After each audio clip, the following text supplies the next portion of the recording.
It's our match of the day, so let's go ahead and learn a little bit more about Casie versus Seiko. This one's super important, so take a look and learn a little bit more about him. My name is Kevin Casie. My practice group, especially Bunny Hopper and myself, why we are so good at this game and why we had a big advantage in 2018, because we trust ourselves in the ability of building decks. And we just test stuff that doesn't look good on paper, and then it just comes together. And that's what makes us sometimes have an edge, that we just are able to figure out the best or different decks that are better than others way earlier than other practice groups or other players in general. My real name is Ling Nguyen and my gamertag is Seiko. Since I started playing Arena and was like Arena player for a really long time, I feel like I can adapt to new things pretty fast and play around random cards as well.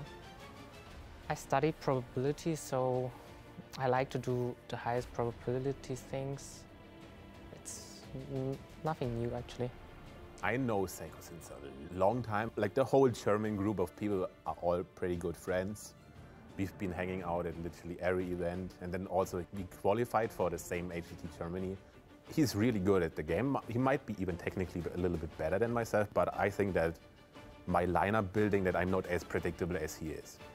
Even though Casie doesn't have the best score in Season 1, I feel like he's still one of the better guys. For sure, maybe one of the best, yeah. Still scared to face him and hope we can dodge the groups.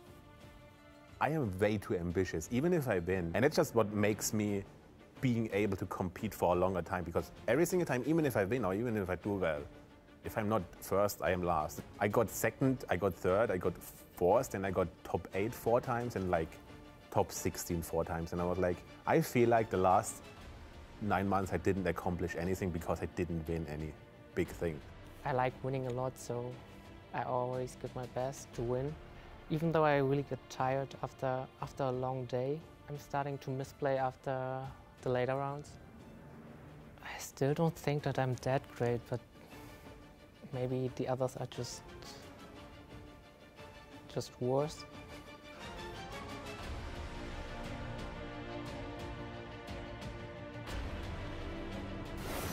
The stage is set here at the European Hearthstone Grandmasters. I'm That's Admirable, and I'm joined by Sottle, and this is our 5th match of the day before we kick it over to America's Casie versus Seiko. And we've said it about 1 billion times today. Must win for Casie. Seiko chasing down first place. And I love the little bit of shade being thrown out there by Seiko towards the end of that extra interview that we picked up at Vegas, where he said, yeah, you know, I'm doing well in the group, but I don't think I'm necessarily, you know, the be-all and end-all. And then you could see he was desperately trying to search for a word that wasn't shade, couldn't find one, goes, maybe everyone else is just worse. Yeah, fair enough. One of the standout things to me is the week that he seemed to be most nervous in his play. In his interview, he expressed it. He said, I was playing against the pros this week. Yes.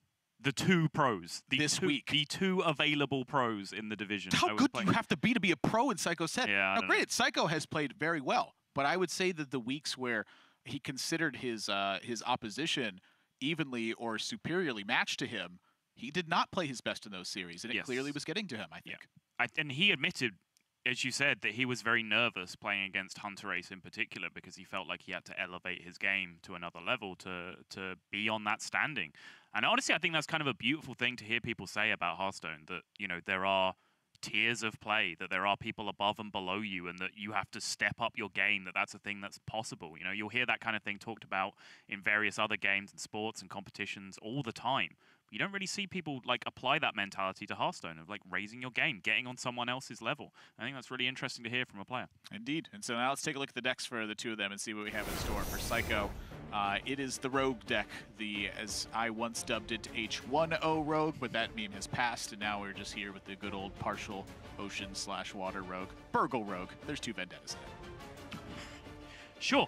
And we are back into one of City here, one of Eviscerate, one of Novice, 1 Sap, 1 Sea Giant, 1 Waggle Pick. You know, something I've noticed is that when players draw 2 Waggle Picks, unless they just have a heap of damage in hand, that second one is pretty much permanently there. Do you remember the card Doomhammer, Admirable?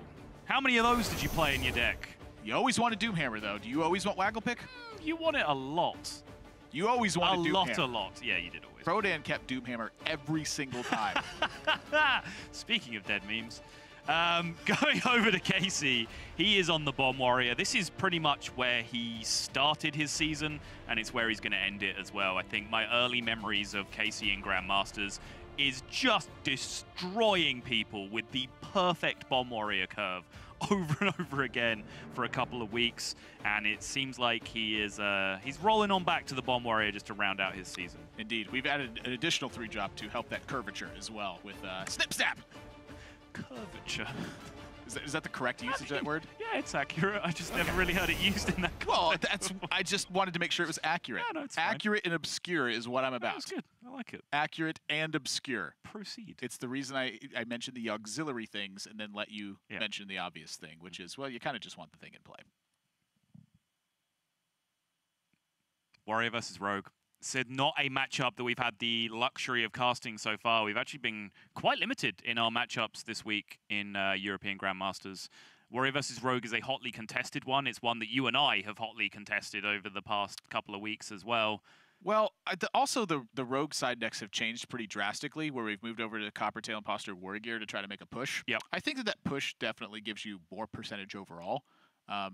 But it feels to me like it doesn't give you the same security. Like if your opponent's making a misstep or if they're not pressuring you accurately enough, the tog waggle shuffle in with the scheme thing, like you have so much inevitability if your opponent fails to pressure you in that situation. However, we've seen Bomb Warriors more aptly pressure people recently. They understand that that's the whole purpose of the deck. Particularly Casie. Particularly Casie. Pressure and then buy time with Brawls and Warpaths so that your opponent draws the bombs and you finish them off. Yeah.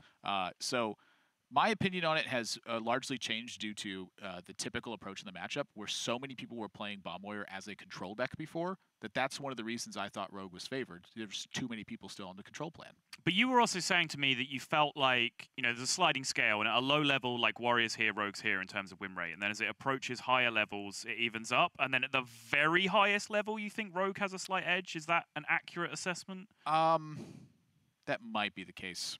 I'm not entirely sure with this deck build. Like, stuff that really hurts you is like a sap and an eviscerate. A couple weeks ago, we were seeing 2 Novice Engineers, 2 Evil Cable Rats, 2 Shadow Steps, and like, there was like no tool in the deck that was dedicated to like having a tempo turn. Right. And then Rogue caught on. That's not the case anymore. They're having to divert their tools into wider range so they can actually handle pressure situations. And I think that dilutes your deck. That's fair. Well, while we are about to get into a game that has very serious tiebreaker implications for some of these players, why don't we take a quick look at how these tiebreakers exactly break down? I've referenced this a couple of times over the course of the week. In a two-way tie, the first tiebreaker is the player's head-to-head performance. So if there is a straight two-way tie and one player has a 2-0 head-to-head record over the other player, none of the other tiebreakers come into effect. That is just a straight blanket win for the player with the better head-to-head. Then, from that point, you wanna have a stab at this one, Admiral? Well, I've read this a lot. I have never actually heard this pronounced. Neustadt Sonneborn Burger, I guess, would be as best as I can get at it, which is essentially just a cumulative score of all of the match wins of the players you have beaten. If you log on to the Hearthstone Grandmasters website, that is the number you will see underneath TB2 in the league standings next to all of the players.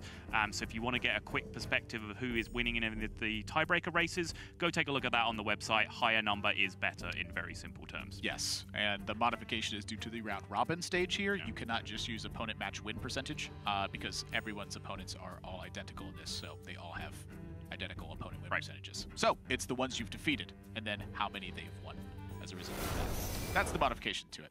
Read that word or that term a lot. I've never heard it pronounced until today. Yeah, I'm just not sure how silent that L on the end is supposed to be. That's the one thing that throws me off a little bit. You kind of nailed it. It's like an accent letter. It feels like. See, but essentially, yeah, the TLDR version is it is better to have beaten the other players that have performed well than the players who are towards the bottom of the league.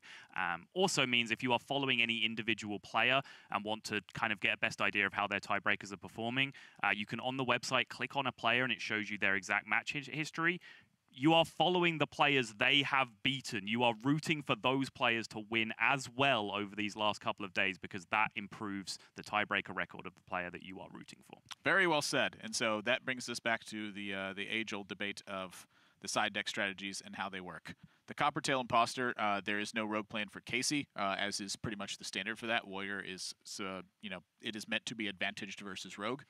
The big turns to talk about are the Dynomatic turns and how they affect things, and then how the second and third deck changes that.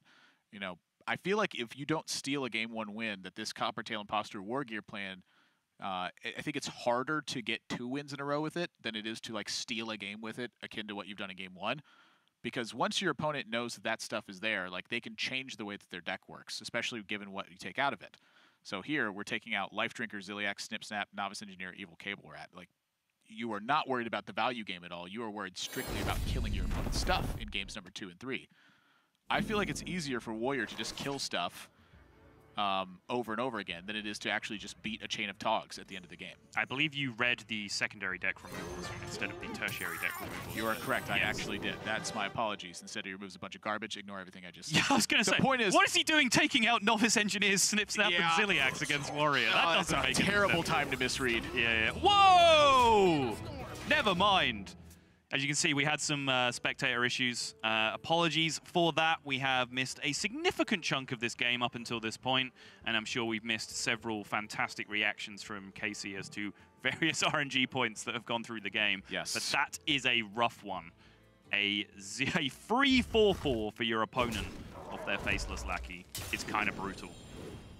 And for once, the casters will have no idea how many bombs are going to appear here, but for very good reason. It's 4.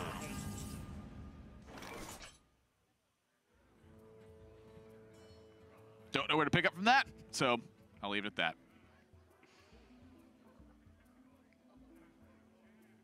$22? Yeah. Oh my gosh. 22 for exactly 8 mana as well. So 1 damage off. Options. Oh, dude, Seiko's so unlucky. Why didn't his 2-drop have 5 attack?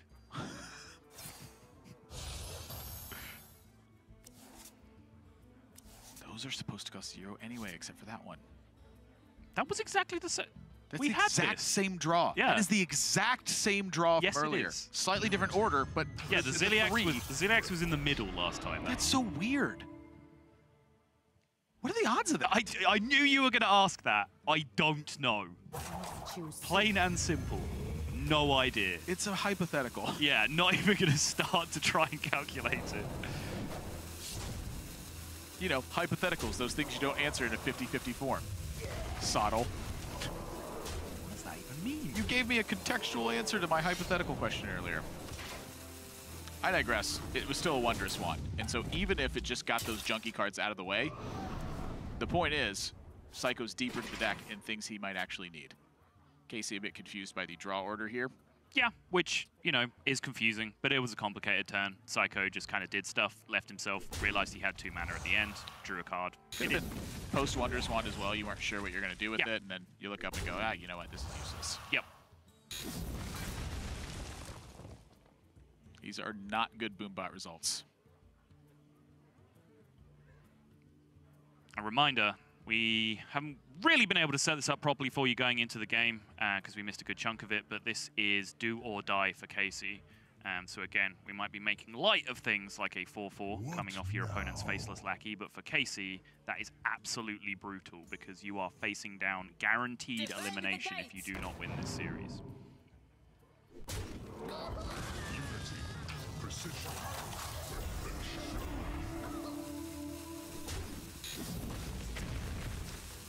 I'm not sure if it's better to do that first or second. The 1-1 Boombot attack, you could just, you know, you can get the result where you blow up the High Spare and Togwaggle, but you could also get the result where you put 0 damage on the Sea Giant. 0 damage on the Sea Giant? Because it hits the High Spare and Togwaggle for not 4. Oh, I see. Okay, yeah, I understand. Curious. I don't know, that's a tough spot. My instinct tells me that Casey's way was better because there's kind of one high roll that he's interested in, right? And that was killing the High Sparrow with 1 Boombot, which is kind of what he went towards. Yeah, I typically I think the other ones matter less. Yeah, I typically tend to just go for whichever ones I think are more favorable. Like, which ones provide the most upside, that's the one I look for. Yes, right.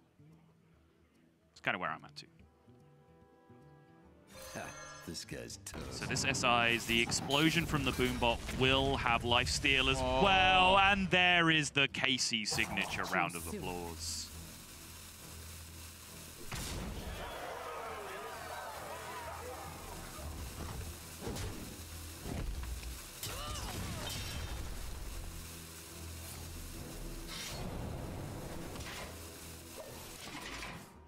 So I could go to Dagger here and choose not even to evolve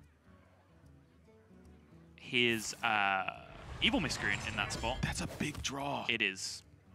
I completely lost the end of my sentence due to how big a draw that was. Chance for 7 armor next turn, too. Yep. 7 armor! 12, 13, 14, 15, 16, 17, 18, 19 damage, though! Yep, it doesn't matter. 12 from the Leroys, 13 from the Dagger, 14 from the Miscreant, 17 from the SI, 2 more from Kobold Lackey makes 19. I was trying to figure so many things out because we jumped in the middle of this game. I apologize for that. But for Casie, like you said, a brutal loss. That 4-4 chipped away just for like just enough and just occupied resources. Yeah, and honestly, he's been reacting to a lot of things going on, but I think quite justifiably as well. His boombots were poor. His final boombot with the lifesteal on it only healing for 1. The weight of the game. The weight of the game, exactly. Those things multiplied by the importance of the game. Bad timing. Yeah. What about that like match 3 or whatever? You're like, I got a bad start.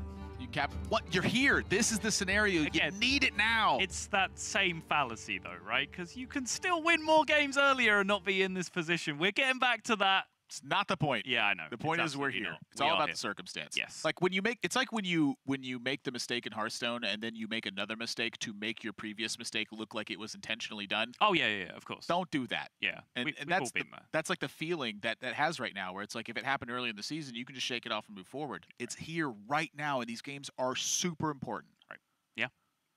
Not really much to add to that. It's very, very accurate. And Casie, with so much on the line, is an emotive player to begin with. But I think you can see how much this all means to him and how much of a bad beat he was facing for at least those final few turns. So we're going to see if things can change up. Casie will be sticking on to his primary as he does not have a secondary, tertiary deck that's ready for it. Seiko does have something in store, though. We got to go to a quick break, and when we come back, we're going to get the conclusion of this series of Seiko versus Casie. Seiko chasing down #1 spot. Casie, it's do or die time. Stay tuned.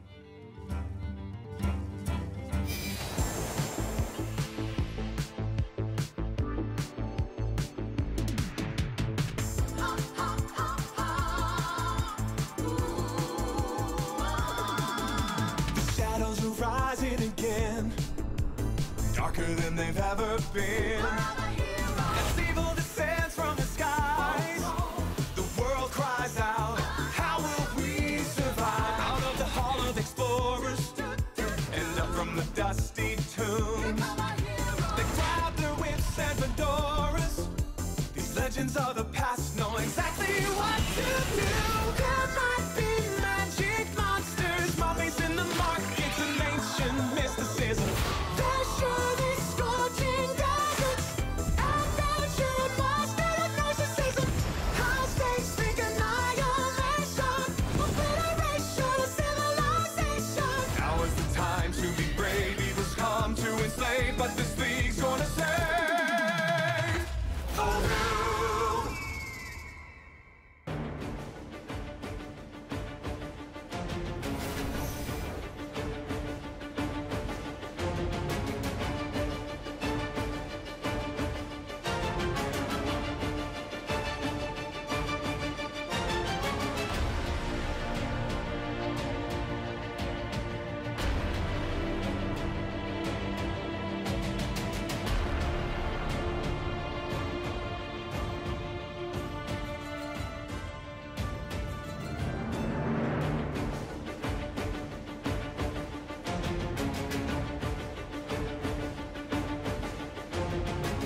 perhaps our final game of today for the European Hearthstone Grandmasters anyway. I'm Matt's Admirable, and joining me is Sottle, and we caught the tail end of that game of Casie versus Seiko, where Casie was on the receiving end of a mighty big beaten stick. And so now he has to win 2 straight games to keep these playoff hopes alive. It is do or die time. It is, and you mentioned the importance of that game 1 where he just had his Bomb Warrior running into just a vanilla rogue deck, because now, from this point onwards, Casie does not have a deck to switch to, whereas Seiko does. He is going to move to his tertiary deck, which packs in some anti-warrior tech, and because of that, we have to go back to this statistic, which just purely based on Week 7 matches, a player in this position, where they are switching deck to a deck against a player who is not switching deck, improve their win rate by 16%. And Seiko is already 1-0 up, which makes that a devastating loss for Casie, not just because of the context in Grandmasters overall and how important this series is, but in the context of the microcosm of this individual match as well. That's right. From 38% to 54% is that difference that ends up taking place. A massive difference in overall win rate. So now with the War Gear Coppertail Imposter suited up, you take away some of the counterplay that Casie has available, and that means he has to be a bit more attentive to board if Seiko shows up with one of those draws. Has to contain the pressure. Good start to do it, though. For sure. That Dynomatic, though, is one of the key cards that this rogue is built to circumvent, with Coppertail Imposter coming down as a potential curve play. One of the few minions that Dynomatic cannot kill singularly on curve. Or Militia Commander. Very true. It's weirdly the perfect minion. Yep. Choose soon.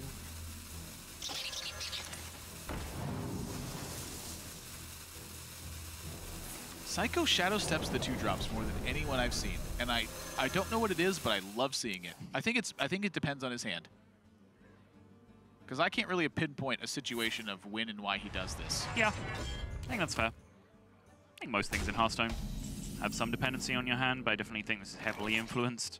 Like, you want to save the backstab for a key moment. Yeah, I think that was what I was about to point out there, is that he wants a Miscreant activator that does not involve him backstabbing this 1-2, which he's just not interested in doing. Not at all.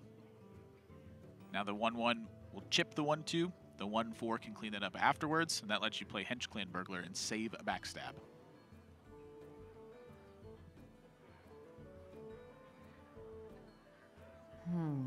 Wow. Oop, okay. So forget about everything we just said. Yeah, just turn to Shadow Step into a lackey.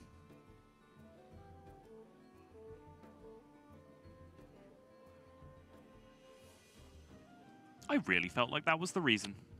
I really felt like it was too. I wonder if the lackeys changed. See, this is what to me makes an excellent player, is when they can make plays like this, and there's so many different reasons that you can't pinpoint one. Yeah. I honestly don't know what prompted the backstab there. I really do not.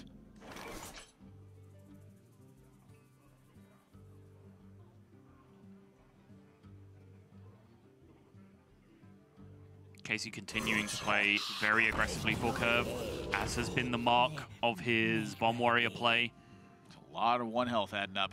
Yeah. This is not a super good looking situation. I mean, you can pad against it with the second Miscreant here, but I have often found times that when I use all my Miscreants early, things can go awry.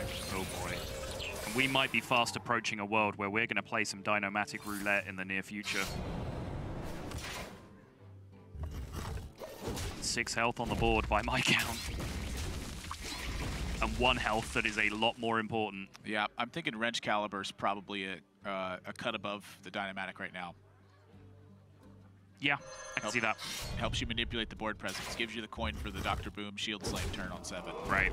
It means your opponent now really struggles to develop a board that you don't completely and consistently clear with the Wrench Caliber swing, plus the Dynomatic on the follow-up. That tells me Ziliax is a very reasonable play here. With the Faceless Lackey, perhaps you can overload the board, just make enough 1-1s that Dynomatic's effect is cut into a lot. Yeah, you just go Miscreant again this turn as well. Direwolf positioning, working out. I'm up to no good. This is adding up to a lot of board. It is.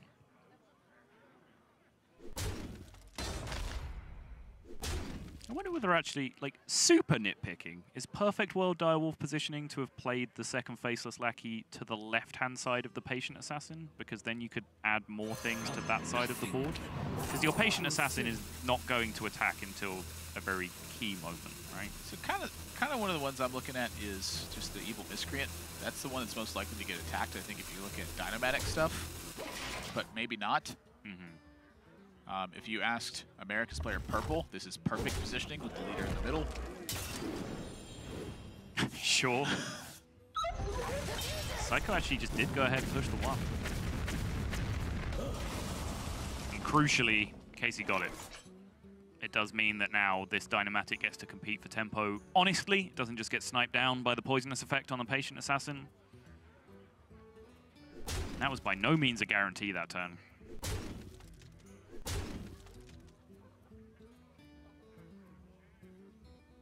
Jeez. I have wanted to take this card so many times, and I haven't because it gives up too much tempo. And just the number of lackeys that Seiko is generating here is actually becoming a nuisance. I've taken it against Warrior in games where they're just 1, but my opponent refuses to acknowledge that they have 0% win rate, and so I just choose to troll them by daring escaping my whole board and then replaying it again. Just trying to really make it clear to my opponent that they should concede and save us both 55 minutes. They never seem to get the message. I can tell you what. This game is not going to take 25 minutes with A, how fast Casie plays, and B, how aggressively this is going right now. One of these players is going to run out of gas, and then someone's going to make a big comeback on the back of that. Definitely like this Ziliax here. I think this is one of the best uses you are getting. Seiko does not have a clean answer to this at all. There's no sap in the deck. Everything takes 2 sources.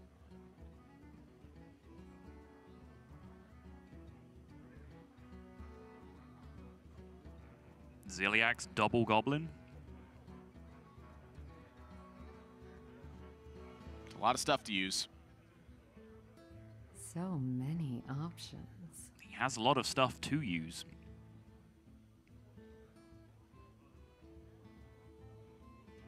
Does deal 2 damage from the goblins, so I'd like that.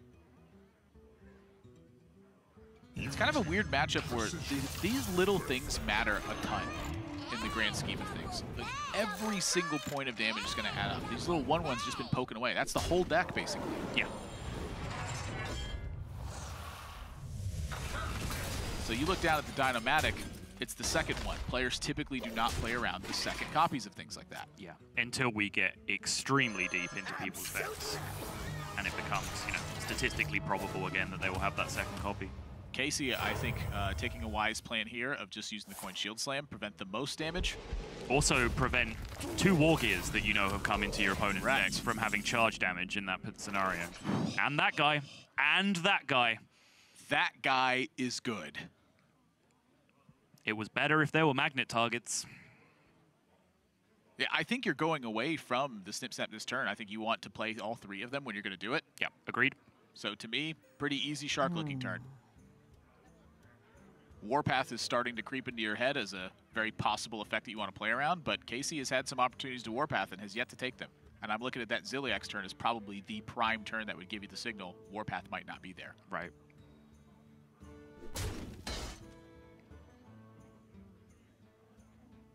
If that's happening, it seems to signal no shark. It does look like he's going for a Snip Snap turn. He wants to make sure that there is no interruption in his pressure. He wants to play high pressure every single turn. He has the hand to do that for 2 to 3 more turns right now, plus the draws he can pick up. I don't think it's a bad option for Seiko. In fact, I think he's quite smart.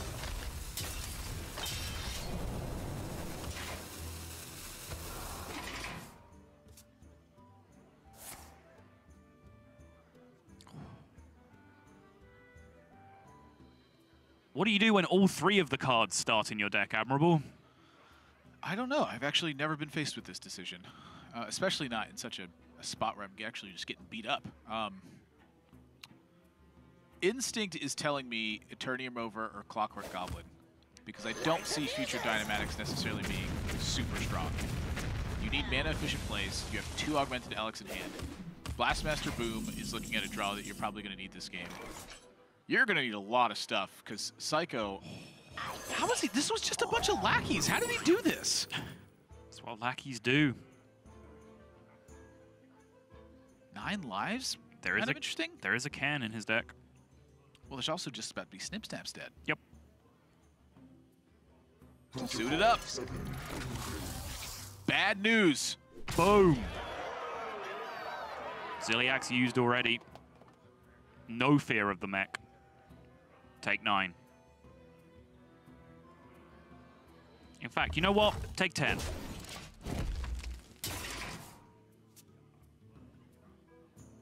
He can't kill that.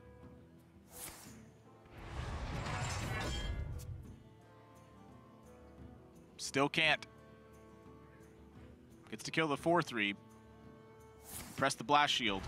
But if you use that militia commander on the Henge Clan Burglar to try to generate a 2-1 and maybe, perhaps save a poke and deal some damage, yeah, that Snip Snap might never get answered. And right now, I think in Casey's position, you're also pretty terrified of another magnetic thing hitting and never being able to answer it. That minion could end this game.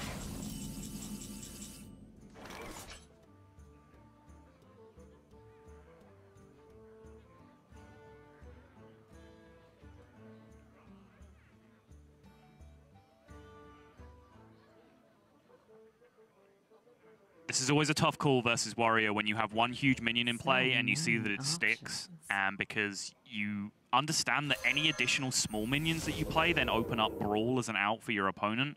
This is really not a bad situation for Seiko to get brawled in. He can just continue to develop mid-sized things or high-threat targets like Spirit of the Shark, and his Brawl just has upside with the Snip Snap Death Rattles going off anyway. Not to mention, he can then use 9 lives, not necessarily for the Death Rattle, but just to get more Snip Snaps. Yeah, puts it in hand. Yep. Book of Specters looks pretty good when your deck is almost entirely minions as well. Mark of the Wild offers immediate damage. Bootleg Cold Blood. Yeah. It's only 1 more expensive now. Oh yeah, you're right. Actually, it might just be better Cold Blood. It's really just not that much worse, if at all. Casie cannot kill the Snip Snap. I think he's done. I think that face from Casie. He's just going to throw out everything he can this turn. I think he might have just faced his own defeat. It spent everything. Yeah. And it already dealt you 18. Yep. And 4 more comes through regardless.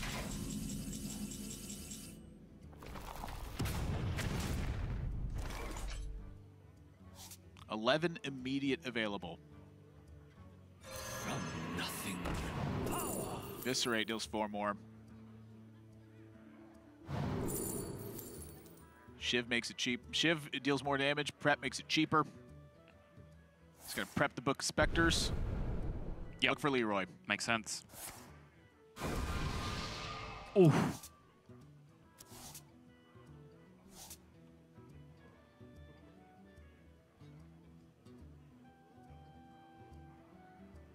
Seiko has just had so much value this game, and he's had value at 0 cost of tempo. He's kept up so much pressure. Battle Rage draws 3 cards. He's kept up so much pressure while just having consistent value remaining in his hand as well. Case in point, this turn, he made a 22-22 and ended the turn with 8 cards in his hand. How? This was just a bunch of lackeys like a couple turns ago. Omega Devastator, nice try. Seiko 2-0. What? You see what I mean? Like, Seiko plays the deck really good. His draw was very good. His outcomes were very good. But something just happened in that game, and he just has a million cards. Like, I don't get it. When I play Rogue, I flounder around, all my stuff dies, and I have nothing left at the end. I have like an Avenging Wrath and like a Blessing of Might or something. Those sound like cards you would pick, yeah. That's what comes up off like Blink Foxes or whatever. You know, I'm losing to Mech Paladin, mind you, in this instance. Right. But the point I'm getting at is that I don't know exactly what's happening But the one thing I have noticed is that the player who uses Shadow Steps more aggressively than anyone I've ever seen is Seiko. The player who I've seen generate more pressure and have cards at the same time while playing this rogue deck is Seiko. Yeah. There's something about shadow stepping these 2-drops that makes sense, and I cannot figure it out for the life of me. I have spent dozens of hours thinking specifically about shadow stepping minions, and I can't figure it out. I'm going to ask him. He turns Shadow Step into resources very consistently. We've seen him more commonly doing it with Novice Engineer. That one on the Cable Rat was a bit more unusual to me. But certainly the Shadow Stepping Novice Engineer thing is something I'm a big fan of against Bomb Warrior, even though it seems somewhat counterintuitive as per our shield block discussion earlier in the day. But just Rogue kind of has to ignore that stuff and just pick up its own resources and just go for the throat. I'm just impressed. Are you okay? I am okay. I'm just impressed. Seiko, Okay. can you hear us? Yes, hey guys. Hello, and congratulations on this win. This was a very decisive and very important win for you as well. I just went on a little bit of a rant about this, so I just need to ask you. You've Shadow Stepped your 2-drop minions, specifically Novice Engineer and Evil Cable Rat, more than anyone I've ever seen. How did you figure this out, and why is this a play that's so effective? Do you mean the second game? Like, I was pretty sure that I want to save the backstep and want to activate Miscreant without it, if possible, so I needed to stab it, right? Oh, I mean the Shadow Step on your own Evil Cable Rats and Novice Engineers. I've seen you do this so many times, and I've tried it, and it does not work out for me. So I'm just curious how you discovered this, and like, because that game, it just looked like you had a bunch of lackeys, then suddenly you look up and you've had pressure every turn with like 7 cards in your hand. Yeah, I think one time it was because of Edwin, and the other time was because I wanted to save backstep. So sometimes I do it, but it's hard to say when it's right. All right, we might be going too deep down the tunnel here, but I have to ask now, because when you Shadow Stepped the Cable Rat, we were like, okay, this makes sense. He doesn't want to use Backstab. He wants to activate his Evil Miscreant. Exactly what you just said. But then you Backstabbed it anyway. Like, you Backstabbed the 1-2 at the end of the turn. So what changed to make you use the Backstab? I mean, if he goes coin 3 into 3, then I really want to have the backstep, but he just hero power passed, and you really hate if he gets the value trade with the 1-2 into the 1-1. So, or even if he coins the weapon and kills the miscreant, that's bad as well. So, Okay. I mean, we take the 1 damage, and then if he goes 3-3, we have the backstab for that at some point. Gotcha. That makes sense. That makes a lot of sense. Well, that's enough nerding out for now. Let's talk about big picture stuff. Obviously, we were focused quite heavily on Casey's side because it was a very simple equation for him. You know, if he lost, he's unable to get the record he requires to qualify. How much did that win mean to you in terms of your hunt for qualification, your hunt for first place? Like, what are your targets? I think it was pretty important. I need to hope that the other guys like lose a game, like I think Orange and Tantais, so I can get back to be the first place. So I'm trying to win tomorrow, and then hope that the other guys pick a loss. And that's the plan.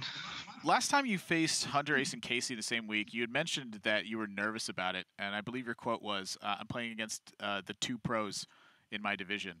You looked much more calm in your match versus Casey this week. What changed? I don't know. I practiced earlier a bit, and I felt pretty confident in this matchup, especially when they run double Alec. Like, that's not what you want to draw late game. That's pretty good on 3, but and then he only has 1 assembly, so it's easier to outvalue him as well. So I felt pretty confident in going into this one. Well, I think that showed through. A very decisive match in this one, and a very decisive record, I think, to boot with it. Seiko, thank you very much for your time, and good luck in playoffs. Congrats. Thanks. Bye. He made it sound so simple, and it felt like it's so complicated. I'm just glad that we weren't like 10 miles wide of the mark. And we're like, oh yeah, he wants to save the backstab. No, he did. Things change in Hearthstone. That makes sense. Yeah, and it changed on like a very subtle detail as well. I wanted to backstab my opponent's 3-drop. They didn't play a 3-drop. So what do I need the backstab for now? Yeah. Makes sense. Yeah. I mean, later is definitely a equation that comes into that. But, you know, there was a 1-2 that was threatening to make a value trade, like you said. Things change. Yeah, things change. Yeah, maybe later it won't be good. A game of Hearthstone is constantly in flux. And so that wraps us for Europe. So we can take a look at standings and schedule and see exactly what's happened and how things have shaped up from this point. It was all the center that was winning, and right up until the end for Casie. It was the 3 on the right side in the left column, and then Hunter Ace continued to bring it back to the center with the left column. All right. The crowns, where the crowns are. That was a bit tenuous. Of course it was tenuous. What else do you expect of me? I was struggling with that one for a second, but I see it now. Okay. Seiko, yeah, did buck the trend, but most importantly, there were some huge matchups that had playoff implications. Bunny Hopper picking up a win creates a scenario where, barring a 3-way tie, he is now through to the playoffs. Phenomeno was looking to consolidate his position at the top of the group, did lose, but rounded out as first place anyway. And then the RDU and Casie matches, they both needed to win out from this position back-to-back. Both of them fell at the first hurdle to Seiko and Hunter Ace, respectively. The 2 top seeds. Now let's take a look at Division B, where I have just received word that these 3 players are in. That is your Division B playoff cut right there. Hunter Ace, Seiko, and Orange. And honestly, if I had to rate them in terms of strength of players, that is also the order I would have put them in. Ooh! Oh, spice. Wait, are we saying just between those 3, or are you also inferring Orange? Just between those 3.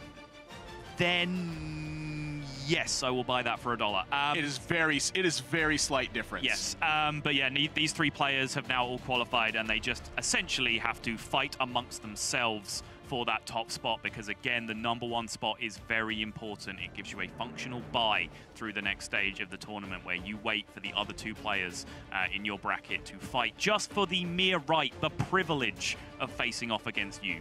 Indeed, and that's where I'll now be that guy who has the sign in front of him that says, this is the order I would have ranked them in, change my mind. It's up to the players to do that at this point. Division A, though, we are still looking at Bunny Hopper, Viper, and Calento, who are all in the running still for these spots that are in place. Oh, some weird tiebreaker stuff can happen if Viper is victorious over Calento. Yes. We'll visit that when the time comes, because yes. it's a long-winded explanation. If you want to watch the world burn, you are rooting for Viper to beat Calento tomorrow, because that's when things get super interesting in terms of Division A tiebreakers. Indeed. And so that's where we are at, and we are done for today here.